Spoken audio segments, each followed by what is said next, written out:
अभी तो मैंने कुछ ही नाम गिनाए हैं, ये लिस्ट बहुत लंबी है। ये भारत के युवा उद्यमियों और भारत में बन रही नई संभावनाओं का प्रतीक है। मेरा हेल्थ सेक्टर के स्टार्टअप्स और विशेषकर आयुष स्टार्टअप से एक आग्रह भी है। आप ऑनलाइन जो भी पोर्टल बनाते हैं, जो भी स्वस्थ रहने में मदद मिलती है। मेरे प्यारे देशवासियों, आइए बात करते हैं केरला के मुपट्टम श्री नारायणन जी की। उन्होंने एक प्रोजेक्ट की शुरुआत की है। स्वच्छता के आग्रहियों के प्रयासों को जरूर बताते हैं। ऐसे ही एक स्वच्छाग्रही है चंद्रकिशोर पाटिल जी। ये महाराष्ट्र में नासिक में रहते हैं। चंद्रकिशोर जी का स्वच्छता को लेकर संकल्प बहुत गहरा है। वो गोदावरी नदी के पास खड़े रहते हैं और लोगों को लगातार नदी में कूड़ा कचरा न फेंकने के लिए प्रेरित करते हैं। उन्हें कोई ऐसा करता दिखता है जो गैर राजनीतिक विषयों के बारे में सामाजिक पक्ष को हम सबके सामने रखते हैं। आज उन्होंने डॉक्टर भीमराव अम्बेडकर जी की बात की, आज उन्होंने महात्मा फुले जी की बात की।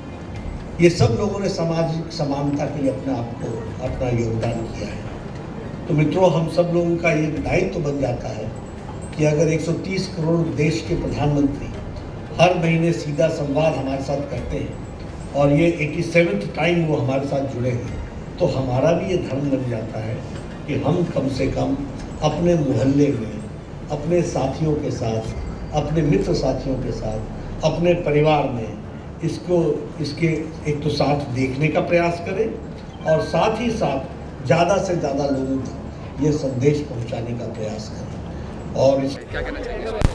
देखिए, आज मेरे बूथ नंबर 59 इस पर मन की बात का कार्यक्रम था आदरणीय प्रधानमंत्री जी का, और राष्ट्र अध्यक्ष आदरणीय जेपी नड्डा जी, हमारे प्रदेश के अध्यक्ष आदेश गुप्ता जी, हमारे सांसद मनोज तिवारी जी, जिला अध्यक्ष मोहन गोयल जी और अनिल बनोरी जी जो सांसद हैं वो भी, और संजय मयूख जी जो बिहार से सांसद हैं और सह मीडिया प्रभारी हैं राष्ट्र के। इन सब लोगों का यहाँ जो आज आगमन हुआ है मेरे बूथ नंबर 59 पर, मैं आज बहुत गदगद हूँ। 87वां यह मन की बात प्रधानमंत्री जी की थी और हमने आज हमारे 2 वरिष्ठ कार्यकर्ता जो जनसंघ के समय से कार्य कर रहे हैं, mister Ehsan Kakkar 92 years old लेकिन बहुत ही ऊर्जावान, बहुत अच्छे कवि भी हैं वो, उनका, और रामधारी सिंह जी शर्मा का, हमने 2 कार्यकर्ताओं का, वो भी 80 साल से ऊपर के हैं, इनका हमने आज सम्मान राष्ट्रीय अध्यक्ष जी के हाथों से कराया।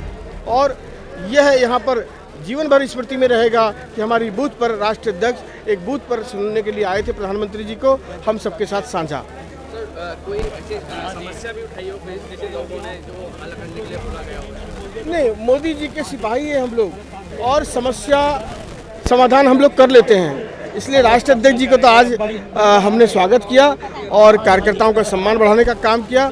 मोदी जी के इस मन की बात को उन्होंने हम सबके साथ जो आज बूथ पर बैठ के सुना है, इसका एक राष्ट्रीय संदेश है।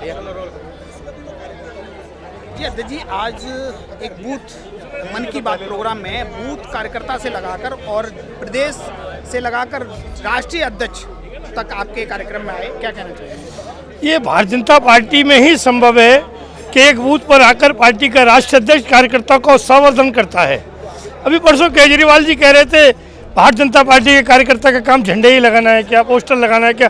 मैं केजरीवाल जी से पूछना चाहता हूँ, जितनी लोकतांत्रिक प्रक्रिया भारतीय जनता पार्टी में से कितनी पार्टी में नहीं है। आप सोचिए, एक साथ 5 अध्यक्ष एक मंच पर खड़े थे, समिति अध्यक्ष, मंडल अध्यक्ष, जिला अध्यक्ष, प्रदेश अध्यक्ष और राष्ट्रीय अध्यक्ष। ये भाजपा में संभव है। बूथ के 2 वरिष्ठ कार्यकर्ताओं का राष्ट्रीय अध्यक्ष जी ने 100 उड़ाकर सम्मान किया।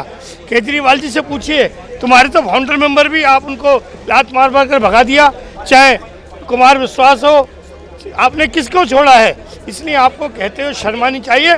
अपने आचरण को देखिए, मेरा क्या आचरण है। भारतीय जनता पार्टी कार्यकर्ताओं की पार्टी है। कार्यकर्ता इसमें पता नहीं कौन सा कार्यकर्ता। आप सोचिए, जेपी नड्डा क्या थे?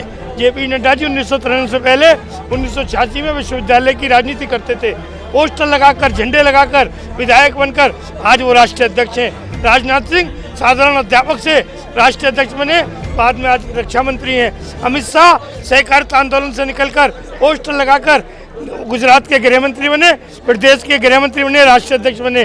मोदी जी भी साधारण प्रचारक से शुरू होकर यहाँ तक पहुँचे। इसलिए भारतीय जनता पार्टी में कौन कार्यकर्ता कब क्या बन जाए पता नहीं है। बीजेपी पर हमलावर हैं, कह रहे हैं कि राष्ट्रीय पार्टी और देश की सबसे बड़ी पार्टी सबसे छोटी पार्टी से डर गई, इसलिए चुनाव टाल। देखिए, केजरीवाल को शर्म आनी चाहिए। दिल्ली की नगर निगम को 7 साल जो उसने पंगु बनाकर रखा, किसी भी नगर निगम को वित्तीय पोषण करना राज्य सरकार का काम है, लेकिन केजरीवाल इसमें विफल रहे। नगर निगम को पैसा नहीं दिया, कर्मचारी को तनख्वाह नहीं मिली और कर्मचारी को भड़काते थे हड़ताल कर दीजिए। अब उनके मंसूबे पूरे नहीं होंगे। केंद्र सरकार ऐसा मजबूत निगम ला करके विधेयक के द्वारा तैयार करके लाएगी जो केजरीवाल पर आश्रित नहीं रहेगा, मजबूत निगम होगा, दिल्ली की जनता का हित लेगा। और केजरीवाल को तो ज्ञान ही नहीं है, कहते कभी निगम भंग नहीं हुई। निगम 89 में भंग हुई थी, 89 से 97 तक निगम भंग। केजरीवाल को तो झूठ बोलने की आदत है। केजरीवाल तो लगातार इस बात को कह रहे हैं कि बीजेपी डर गई है पंजाब का चुनाव। देखिए, वो आदमी अहंकारी है, वो अपनी हार नहीं देख रहा। गोवा में क्या हुआ, मुख्यमंत्री तय कर दिया था, कहाँ गया? उत्तराखंड में क्या हुआ, मुख्यमंत्री तय कर दिया था, सबकी जमानत जब्त हो गई। उत्तर प्रदेश में 403 सीटें बढ़ रही, क्या असर हुआ? कोई शर्म नहीं आती। झूठ बोलना उनका काम है, झूठ बोलकर ही दिल्ली की जनता को बेवकूफ़ बनाकर वो सत्ता में आ गए। दोबारा काट की आंटी बार बार नहीं। हमारा शीर्ष नेतृत्व, राष्ट्रीय अध्यक्ष हों नरेंद्र मोदी जी हों, अमित शाह जी हों, नड्डा जी हैं, हमारे सांसद हों, हमारे प्रदेश अध्यक्ष हों, ये हमेशा कार्यकर्ताओं का मनोबल बढ़ाने के लिए विभिन्न प्रकार के कार्यक्रमों में जाते हैं। और मन की बात इतना बेसिक कार्यक्रम है जिसमें कोई राजनीतिक बात नहीं होती। उसके अंदर जो बात होती है वो राष्ट्र निर्माण की बात होती है। राष्ट्र में जो लोग अच्छा काम कर रहे हैं, चाहे वो किसी गांव में किसी छोटी सी बस्ती में काम कर रहे हो, लेकिन उनका भी उल्लेख किया जाता है और ये प्रेरणादायक होता है। ऐसे ऐसे लोगों को, महान लोगों के बारे में बात की जाती है जिसे इस देश को इस स्तर पर पहुंचाने में जिनका अहम योगदान रहा। स्वतंत्रता सेनानियों के बारे में बात होती है, ऐसे ऐसे लोगों के बारे में बात होती है जिन्होंने अपना जीवन न्यौछावर कर दिया और इस देश में कोई ना कोई ऐसा महान काम किया जिससे कि आज भारत की अस्मिता ऐसी बनी हुई है। तो ऐसे कार्यक्रमों में राष्ट्रीय अध्यक्ष जी आए। दिल्ली के मुख्यमंत्री अरविंद केजरीवाल लगातार बीजेपी पर हमलावर है, कह रहे हैं देश की सबसे बड़ी पार्टी देश के सबसे छोटी पार्टी से डर गए और एमसीडी के चुनाव नहीं करा रहे। जी, मैं ये बताना चाहता हूँ, इसके साथ उन्होंने ये भी कहा, अरे भाई बीजेपी वालों, आपसे ये पोस्टर लगवाते हैं पिक्चरों के, आपको ये शराब के वो बनवाते हैं। तो मैं उनको बताना चाहता हूँ, आज जो बैठे हुए सारे लोग हैं वो बूथ अध्यक्ष से शुरू होकर बूथ पर काम करके पोस्टर चिपका कर राष्ट्रीय अध्यक्ष और इस देश के प्रधानमंत्री और इस देश के गृह मंत्री बने हैं। तो केजरीवाल जी आपकी तरह धरती पे आसमान से नहीं टपके हैं कि एक आंदोलन, झूठा आंदोलन चलाया। क्या बीजेपी एक छोटी सी पार्टी आम आदमी पार्टी से डर गई है? चुनाव क्यों नहीं कराएगा? हम उसके बाप के बाप के बाप के बाप से भी नहीं डरते। हमने 4 राज्यों में अभी जीत हासिल करी है और उन्होंने जीत नहीं हासिल करी है, उन्होंने कांग्रेस का विकल्प लेके एक पंजाब में आए हैं। तो भारतीय जनता पार्टी ना डरने वाली नहीं है ना हारने वाली है। भारतीय जनता पार्टी उस हर चीज़ का इंतजाम करने वाली है जो नालायकी पे दूसरी पार्टियां उतरी हैं, चाहे वो धारा 370 हो या फिर राम मंदिर के निर्माण में कोई बाधा पहुंचाए। वैसी ही बाधा केजरीवाल जी ने एमसीडी के कार्यों में 13,000 करोड़ रुपया 7 साल से मार के रखा हुआ है, भीख मंगवा रहे हैं हमारे पार्षदों से। उसके बावजूद भी हम सेंट्रल गवर्नमेंट के फंड से, सांसदों के फंड से वो काम कर रहे हैं। हर जनता का हर व्यक्ति उनसे सफ़र है, तनख्वाह नहीं मिल रही है। वो 4th क्लास कर्मचारी, वो नर्स, वो डॉक्टर एमसीडी के जिनको कि कोरोना में 24 घंटे काम किया, अपनी जान भी दी हैंगी, उनको तनख्वाह समय से नहीं मिल पा रही, उनकी जो पेंशन होती है वो नहीं मिल पा रही है। तो उसको ठीक करने के लिए एक कदम उठाया गया। भारतीय जनता पार्टी इस वक्त लड़े या 1 साल बाद लड़े या 10 साल बाद लड़े, वही मजबूत पार्टी है, विश्व की सबसे बड़ी पार्टी है।